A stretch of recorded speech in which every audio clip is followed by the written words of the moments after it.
মনে সুর radio Bikrampur 99.2 FM।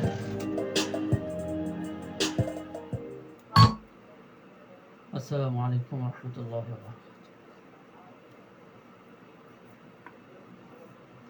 নাহমাদুহু ওয়া নুসাল্লি আলা রাসূলিহিল কারীম। আম্মা বা'দ, ফাআউযু বিল্লাহি মিনাশ শাইতানির রাজীম। বিসমিল্লাহির রাহমানির রাহিম।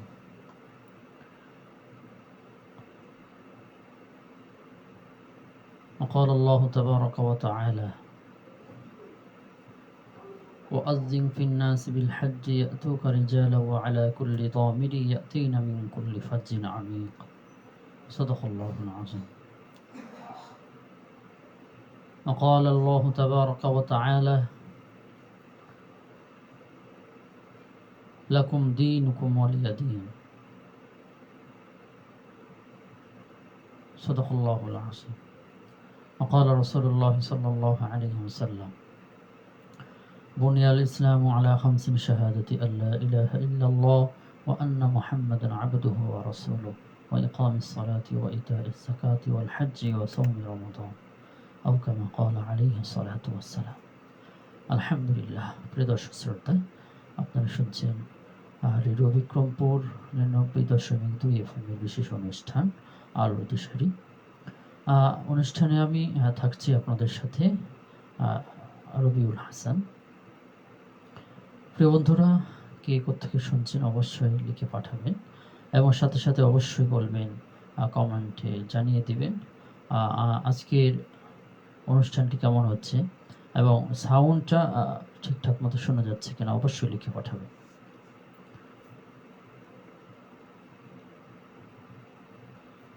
আলহামদুলিল্লাহ।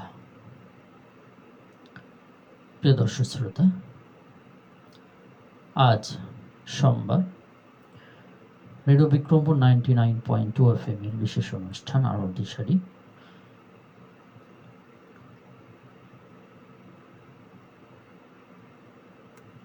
এতে থাকছে রেডিও বিক্রমপুরের পক্ষ থেকে সকল সদস্যদের আলোর বার্তা, আলোর দিশারি। যে বার্তা পেয়ে উম্মতি মুহাম্মাদি নাজাত পেতে পারে, নাজাতের পথ তাদের সামনে উন্মোচিত হয়, খুলে যায়, সেই প্রত্যাশায়, সেই প্রয়াস নিয়েই আমাদের এই অনুষ্ঠান, আমাদের এই পথ চলা। প্রিয় বন্ধুরা, গত সপ্তাহে আলোচনা হয়েছিল আমাদের গুরুত্বপূর্ণ একটি আমল চলে আসছে।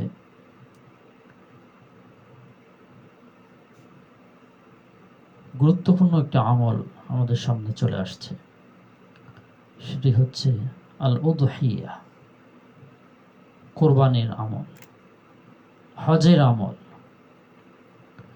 কিছু ভাই আমরা হজে চলে গিয়েছি, হজের কিছু ভাই আছি হজে যাচ্ছি।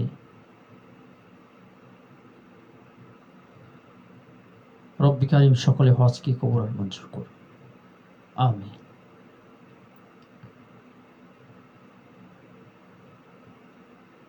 প্রিয় বন্ধুরা, আজ আমি কোন বিষয়ে আলোচনা করব আমি আমার আলোচনায় ভুলে গিয়েছি।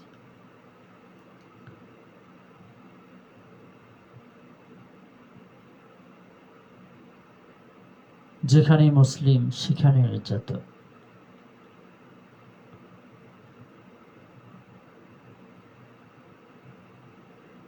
বিশ্বের মানচিত্রে তাকালে মনে হয়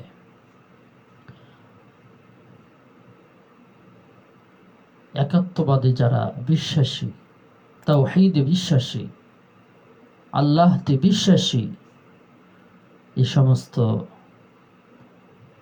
মানুষগুলো যেন তারা আল্লাহতে বিশ্বাসী হতে তাওহীদে বিশ্বাসী হতে, একাত্মবাদে বিশ্বাসী হতে যেন তারা ভুল করে বসেছে। এই জন্যই তাদের প্রতি এই নির্যাতন, নিপীড়ন মনে হচ্ছে।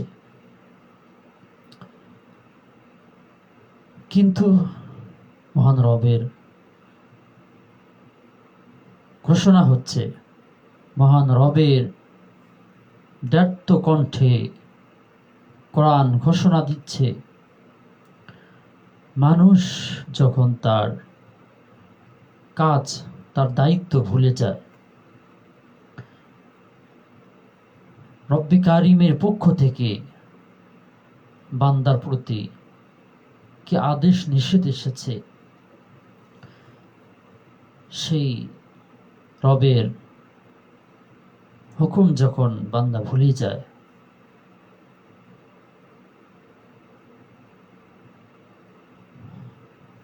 ঝড় আসবে, ঝড়ের পূর্বাভাসও আসে এবং সাথে সাথে প্রস্তুতিও প্রয়োজন। কিন্তু ঝড় আসার পূর্বে পূর্বাভাস চলে এসেছে আমাদের জন্য, এরপরও আমরা সতর্ক হইনি। ঝড় আসার পূর্বে,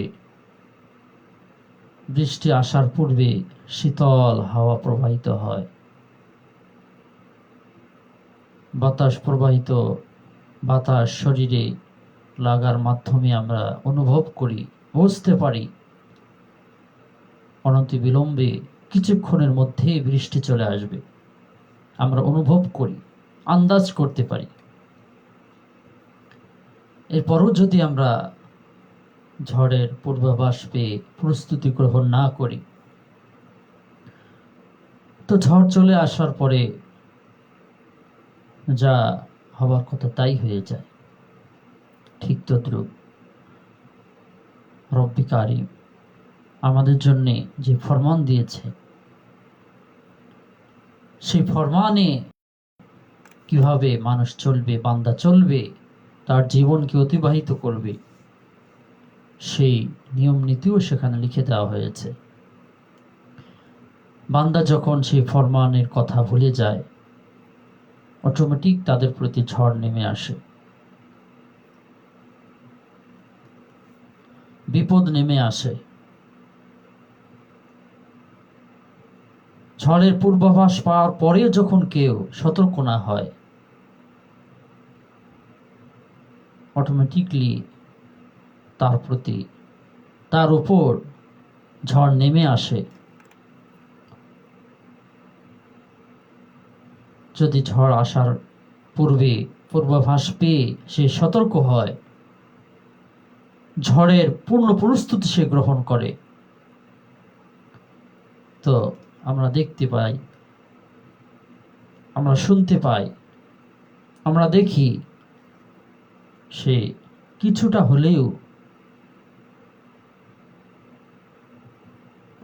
হলেও সে অনেক ক্ষয়ক্ষতি থেকে বেঁচে যায়, অনেক ক্ষয়ক্ষতি থেকে সে বেঁচে যায়।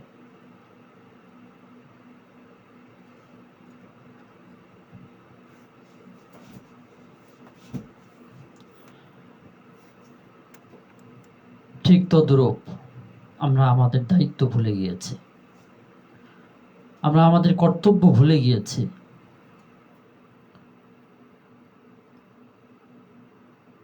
আল্লাহর পক্ষ থেকে আমাদের প্রতি যে আদেশ করা হয়েছে, সে আদেশ আমরা ভুলে গিয়েছি, যার পরিণতি তাই হচ্ছে। মনে হচ্ছে মুসলমান হয়ে জন্ম নেয় আমাদের অপরাধ হয়েছে, অপরাধ করে ফেলেছি আমরা। কেন মুসলিম হয়ে জন্ম নিলাম? কেন একত্ববাদী তাওহীদে বিশ্বাসী হলাম? নাউযু বিল্লাহি মিন যালিক। আমাদের সমাজ, আমাদের দেশ, পুরো বিশ্ব সেই মানচিত্রের সাক্ষী দেয়, সেই পরিস্থিতির সাক্ষী দেয়। আল্লাহু আকবার। এই জন্যে আসুন আমরা আমাদের দায়িত্ব বোঝার চেষ্টা করি। রব্বি কারীম এর পক্ষ থেকে যা আদেশ নিষেধ এসেছে সেই আদেশ নিষেধকে আমরা গ্রহণ করি, জানার চেষ্টা করি, নতুবা ঝড় আসার পরে আমাদের কোনো অস্তিত্ব থাকবে না, সব কিছু বিলীন হয়ে যাবে, কোনো অস্তিত্বও থাকবে না আমাদের। যাই হোক, অনেক ভারাক্রান্ত হৃদয় নিয়ে, মন নিয়ে আপনাদের সাথে কথা বলতে এসেছি, কিছু বলার ইচ্ছা পোষণ করেছি।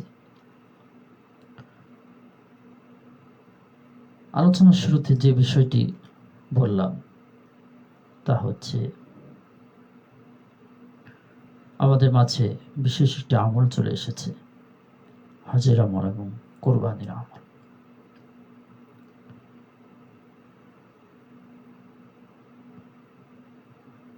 এই হজের ডাক দিয়েছেন, হজে এলান করেছেন আল্লাহর পক্ষ থেকে হযরত ইব্রাহিম আলা নবিয়িনা আলাইহিস সালাতু ওয়াস সালাম।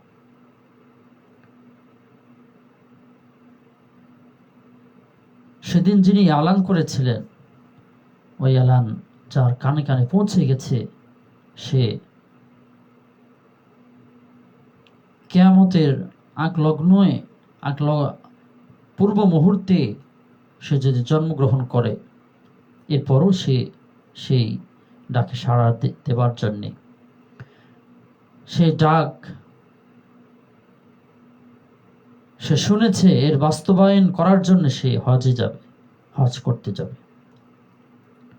আল্লাহ তাআলা আমাদেরকে সকলকে রেডিও বিক্রমণ 99.2 FM এর সকল সদস্যদের এবং যারা আমায় এই পর্যন্ত শুনছেন সকলকে আল্লাহ তাআলা উপর হজ করার তৌফিক দান করুন।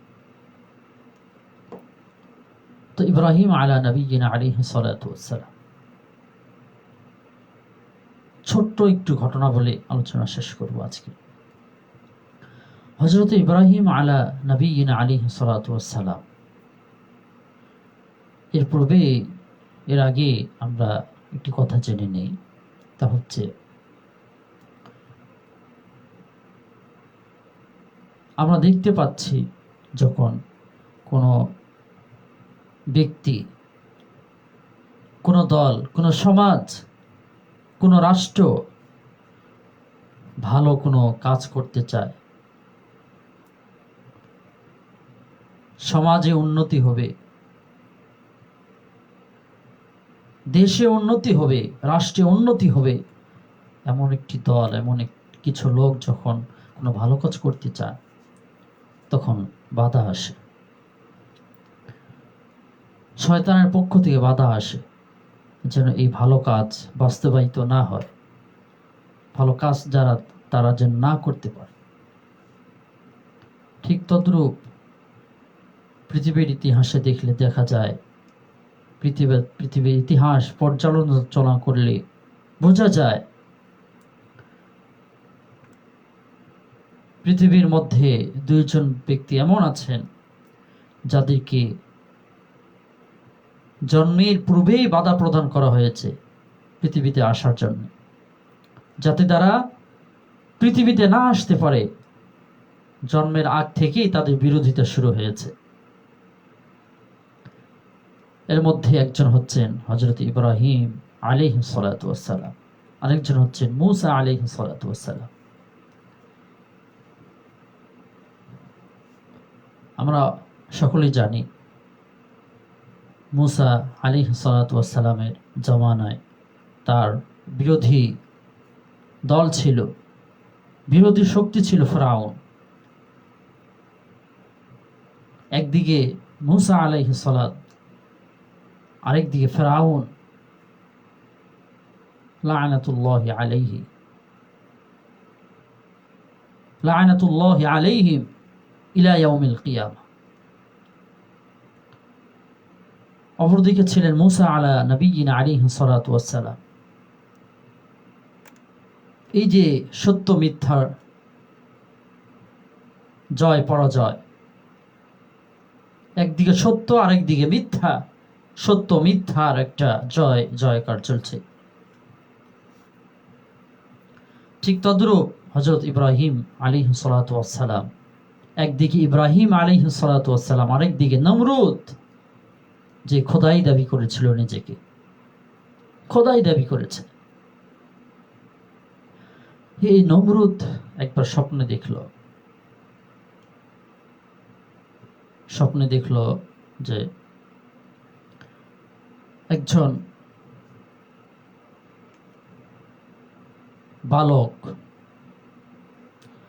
বালক তার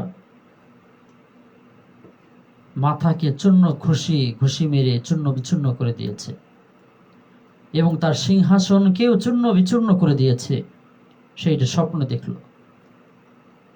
দেখলো এটা, যে তার মাথা চূর্ণ বিচূর্ণ করে দিয়েছে বালকটি, এবং তার সিংহাসনও চূর্ণ বিচূর্ণ করে দিয়েছে, তছনছ করে দিয়েছে। স্বপ্নে দেখল, ঘুম থেকে জেগে পেরেশান নমরুদ। এই স্বপ্নের ব্যাখ্যা কি হতে পারে? কে এর ব্যাখ্যা প্রদান করবে?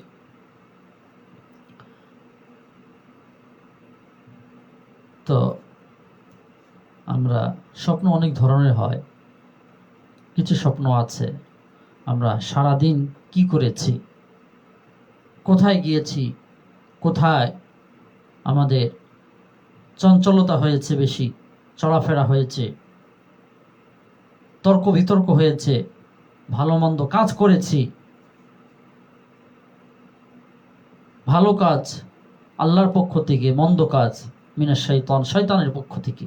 এই সমস্ত কাজগুলো আমরা ঘুমের ঘরে কেউ এরকম দেখি, অমুক জায়গায় গিয়েছি, অমুক এক স্থান থেকে আরেক স্থানে উড়ে যাচ্ছি, এমন স্বপ্ন দেখি। ওই দিনের কল্পনা, এমন স্বপ্ন দেখি। আবার কিছু স্বপ্ন আছে আমরা দেখি সত্য হয়ে থাকে, তার ব্যাখ্যা বিশ্লেষণ করলে মনে হয় আসলেই সত্যি, বাস্তবায়িত হয়। আমার আগে ওস্তাদ ছিলেন দেওভোগ জামিয়া আজিজিয়া দারুল উলুম দেওভোগের স্বনামধন্য শিক্ষক মুফতি সাইফুল ইসলাম সাহেব দামাত বরকাতুহু। তিনি এখন সিরাজদি খান থানায় মধুপুর নামক এলাকায় মধুপুর হালিমিয়া মাদ্রাসা তিনি এখন আছেন। আল্লাহ তাআলা তার দীর্ঘ নেক হায়াত দান করুন, হায়াতে তৈয়বা দান করুন, এবং তার যে ইলম দ্বারা আমাদেরকে উপকৃত হওয়ার তৌফিক দান করুন। তার ইলম দ্বারা আমাদেরকে মালামাল করুন, আমিন।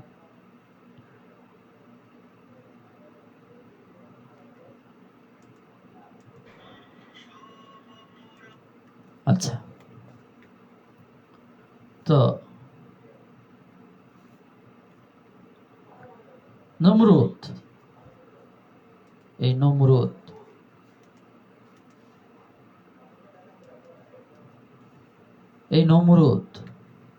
ইব্রাহিম আলা নবিয়িনা আলাইহিস সালাতু ওয়াস সালামকে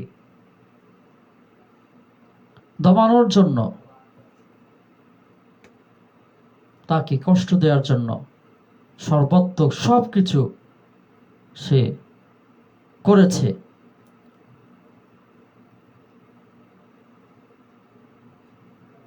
ইব্রাহিম আলা নবিয়িনা আলাইহিস সালাতু ওয়াস সালামকে দমানোর জন্য।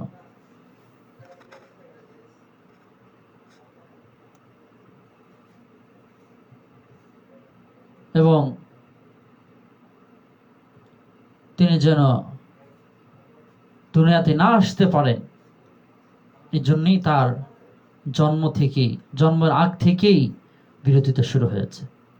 স্বপ্ন দেখেছে যে এক বালক তার মাথায় ঘুষি মেরে মাথা চূর্ণ বিচূর্ণ হয়েছে এবং তার সিংহাসনও চূর্ণ বিচূর্ণ করে দিয়েছে। স্বপ্নের ব্যাখ্যা, ঘুম থেকে উঠে পেরেশান, কে ব্যাখ্যা দেবে? তো কিছু সিংহাসন সভাসদ ডাকা হলো,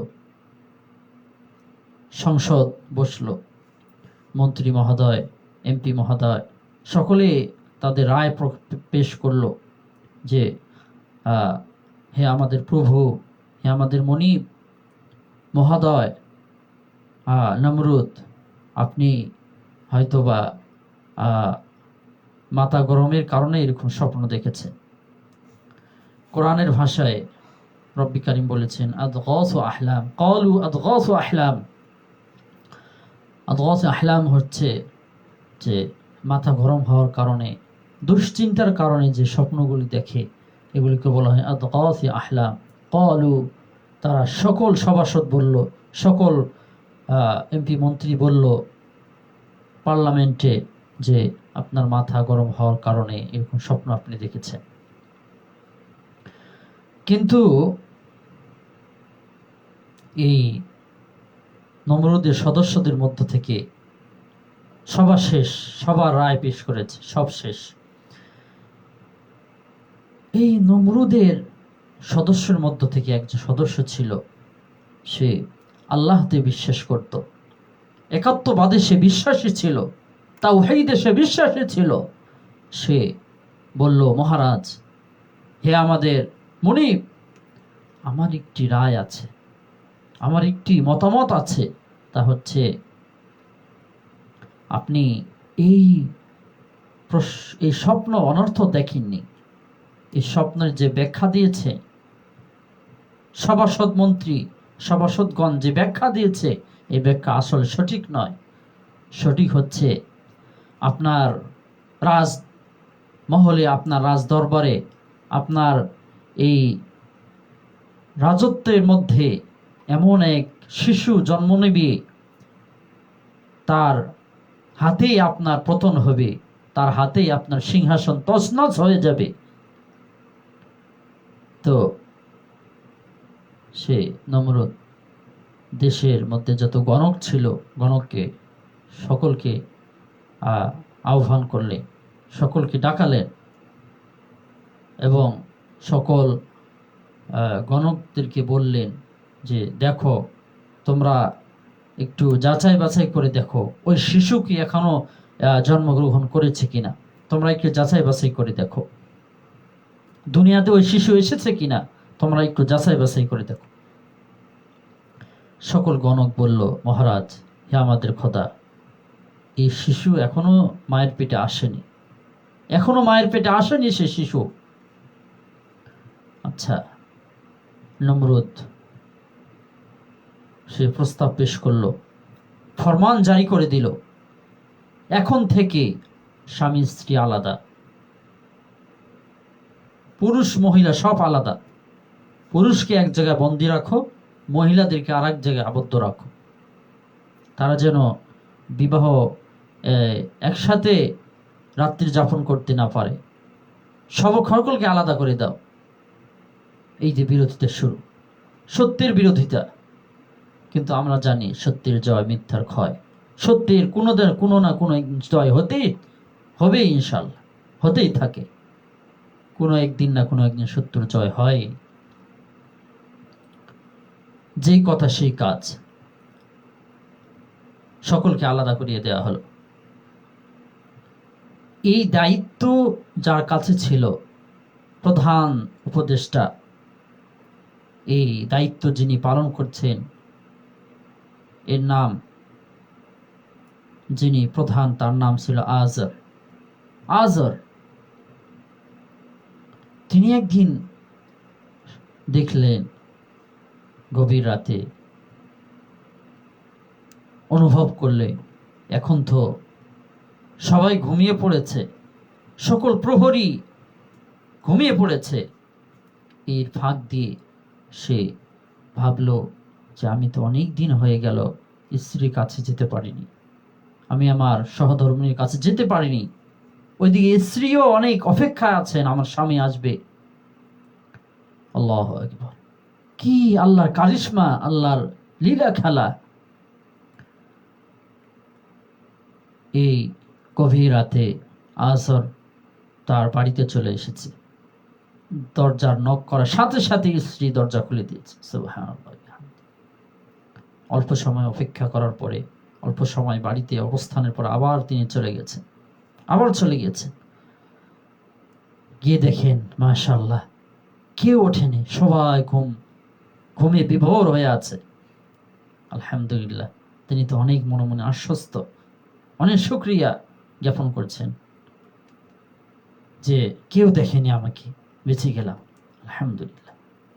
এদিক দিয়ে রব্বে কারিমের কি ইশারা! আজরের স্ত্রী গর্ভে সন্তান চলে আসলো, সন্তান সঞ্চার হলো, গর্ভে ধারণ করলেন আজরের স্ত্রী। একদিন দুদিন, কিন্তু রব্বে কারিমের নিয়ম হচ্ছে, যখন কোনো আল্লাহওয়ালা নবীগণ দুনিয়াতে আসবেন, যে নারীর মাধ্যমে তাকে এমন বানিয়ে দেন যে তার শরীরের গঠন মানুষ টের পায় না, ঠিক আজরের স্ত্রী বেলাও হয়েছে। কারণ এই গর্ভে নবী আসবেন, যিনি সত্য প্রচার করবেন, দ্বীনে ইলাহি প্রচার করবেন। আর এই একটা কঠিন মুহূর্তের সময়, এই সময় যদি কোনো মহিলার সিমটম রাজদরবারে ইনফরমেশন করা হয়, জানেন তো কি অবস্থা হবে। আল্লাহু আকবার। যেই কথা সেই কাজ, নমরুদের যেই কথা সেই কাজ শুরু করে দিয়েছে। এই কাজে যারা দায়িত্ব আছেন, দায়িত্ব শুরু করে দিয়েছে।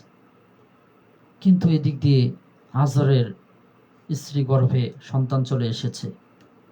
একদিন দুদিন, কয়েক মাস হয়ে গেল, সন্তান তিনি প্রসব করবেন। চিন্তা করলেন, যদি আমি আমার ঘরে সন্তান প্রসব করি, সন্তান ভূমিষ্ঠ হয় আমার ঘরে, তাহলে তো নমরুদের বাহিনীরা চলে আসবে, আমার চোখের সামনে আমার সন্তানকে মেরে ফেলবে, হত্যা করবে, এটা আমার সহ্য হবে না। তিনি ইচ্ছা পোষণ করলেন, তিনি দৃঢ় সংকল্প করলেন যে আমি জঙ্গলে চলে যাব, সেখানে বাচ্চা প্রসব করে আমি বাসায় চলে আসব। সেখানে যদি কোনো হিংস্র জানোয়ার খেয়ে ফেলে, তো খেয়ে তো ফেললো, কিন্তু আমার চোখের সামনে হলো না, আমার কিছুটা কষ্ট লাঘব হবে, কিন্তু যে সন্তান আমি ভূমিষ্ঠ হয়েছে, আমার থেকে ভূমিষ্ঠ হয়েছে, দুনিয়া চলে এসেছে, আমার সামনেই তাকে হত্যা করা হচ্ছে, এটা আমার সহ্য হবে না।